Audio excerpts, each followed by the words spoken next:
நாம் தமிழர் கட்சியின் தலைமை ஒருங்கிணைப்பாளர் அண்ணன் சீமான் அவர்களின் வீட்டின் காவலில் இருந்த முன்னாள் இராணுவ வீரரை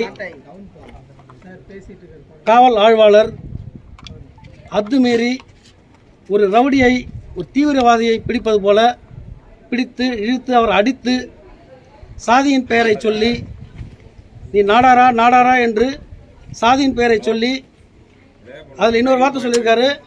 மிலிட்ரிக்காரன்னா பக்கத்தில் ஒரு வார்த்தை பேசியிருக்காரு அவர். அதை சொல்ல விரும்பலை. நான் கடந்த சில நாட்களாகவே, கடந்த சில மாதங்களாக கூட சொல்லலாம், போலீஸ் அட்ராசிட்டி, காவல்துறையின் அராஜகம் நாளுக்கு நாள் அதிகரித்து கொண்டே போகிறது. காவல்துறை தன் கட்டுப்பாட்டில் வைத்திருக்கும் மதிப்பிற்குரிய தமிழ்நாடு முதலமைச்சர் அவர்கள் இதற்கு தார்மீக பொறுப்பேற்று பொது மன்னிப்பு கேட்க வேண்டும். நாங்கள் முன்னாள் எக்ஸர்வீஸ்மேன் ஃபெடரேஷனோட மாநில தலைவர். நான் எக்ஸர்வீஸ்மேனுக்கு இந்த நிலைமைன்னா தமிழ்நாட்டில் உள்ள பொதுமக்களின் நிலைமை என்னவாக இருக்கும்? ஊடகங்களை கூட அவங்கள மிரட்டி அவங்களுடைய சேனல்களில் அவங்க மட்டும்தான் தியாகிகள் போல சித்தரிச்சுக்கிட்டு என்னை அப்பான்னு கூப்பிடுங்க, தாத்தான்னு கூப்பிடுங்க. இது மட்டும் தெரியுது. ஒரு இராணுவ வீரனுக்கு எந்த அளவுக்கு மரியாதை கொடுக்கணுன்றது தமிழ்நாடு முதலமைச்சர் அவங்களுக்கு தெரியாதா? ஒரு இராணுவ வீரர் தாக்குறாரு, தமிழ்நாடு முதலமைச்சர் இது வரைக்கும் ஒரு வருத்தம் தெரிவிச்சிருக்காரா? அது ஏன்னு கேட்டிருக்காரா? ஏன் இப்படி ஒரு பண்ணுறாரு?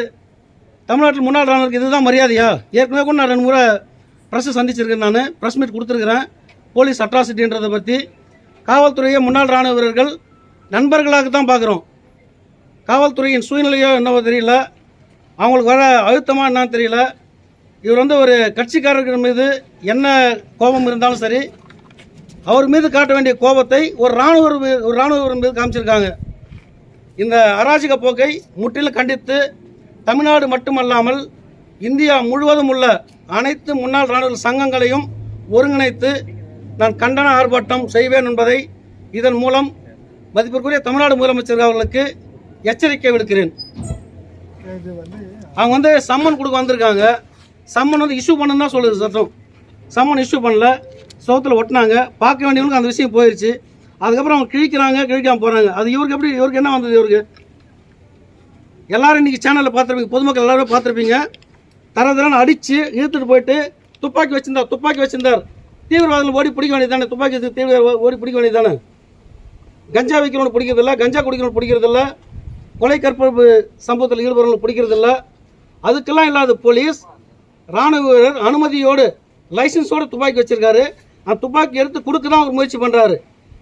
இவர் துப்பாக்கி வச்சிருக்காரு, அக்யூஸ்ட் பிடிச்ச மாதிரி கூட்டு போயிட்டு அடிச்சிருக்காங்க. இந்த மொபைலில் நான் பார்த்தேன், நான் சேனலில் ஆதாரங்கள் வச்சுருக்கேன். கண்ணில் கை வச்சு குத்துறாரு அந்த இன்ஸ்பெக்டர்.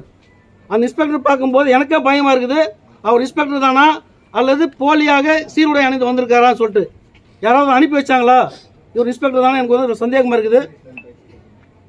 மதிப்பிற்குரிய தமிழ்நாடு தலைமை டிஜிபி அவர்கள் தார்மீக பொறுப்பேற்று அவர்கள் மீது இன்ஸ்பெக்டர் மேலே சட்டப்படி வழக்கு பதிவு பண்ணி நடவடிக்கை எடுக்க வேண்டும் என கேட்டுக்கொள்கிறேன்.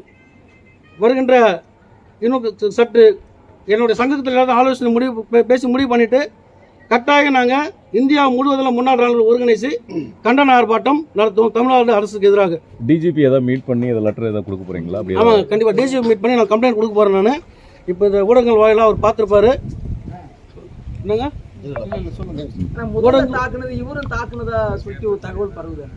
இப்போ ஆடு மாடு எந்த விலங்குகளாக இருந்தாலுமே சரி தாக்குனா கண்டிப்பாக தடுக்க தான் செய்வாங்க. அவர் தாக்கல, தடுத்துருக்காரு. அவர் நீங்கள் பார்த்துருப்பீங்க, கேட்டு உடச்சிக்கிட்டு ஒரு இன்ஸ்பெக்டர் எப்படி உள்ளே போனால் நீங்கள் பார்த்துருப்பீங்க. நீங்கள் அவர் அங்கேருந்து சட்டை பிடிச்சி தரதனால் வலிச்சிக்கிட்டு வர்றாரு. ஒரு இராணுவ வீரரை மேன் ஹேண்ட்லிங், ஒரு சாதாரண மக்கள் கூட அடிக்கக்கூடாது. மேன் ஹேண்ட்லிங் பணத்துக்கு இவருக்கு யாரும் அந்த அதிகாரம் கொடுத்தது? எந்த தைரியத்தில் செஞ்சுருக்காரு? தமிழ்நாடு அரசு என் பின்னாடி நிற்கும், முதலமைச்சர் எனக்கு பின்னாடி நிற்பார். ஏன்னா சீமான் கட்சி மேலே அவர் கொஞ்சம் வன்மம் இருக்காது, நம்ம பார்த்துக்கிட்டு தான் இருக்கோம். நம்ம அந்த தைரியத்தில் இந்த காவல்துறை ஆய்வாளர்கள் இந்த வேலையை செஞ்சுருக்காரு. இது அவர் மேலே கடுமையான நடவடிக்கை எடுக்க வேண்டும் நான் கேட்டுக்கிறோம். சமூக ரீதியாக ஏதோ ஒரு பெயர் சொன்னது மாதிரி.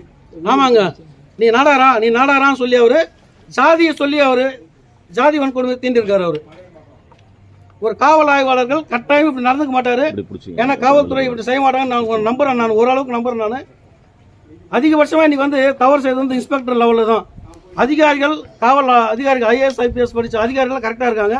இன்ஸ்பெக்டர் லெவலில் அவங்களுக்கு போதுமான பயிற்சி இல்லையா, இல்லை இவங்களுக்கு பின்னாடி இந்த மாதிரி அழுத்தம் கூட செய்ய சொல்கிறாங்களான்றது எனக்கு சந்தேகமாக தான் இருக்குது. Okay sir, thank you sir. நன்றிங்க.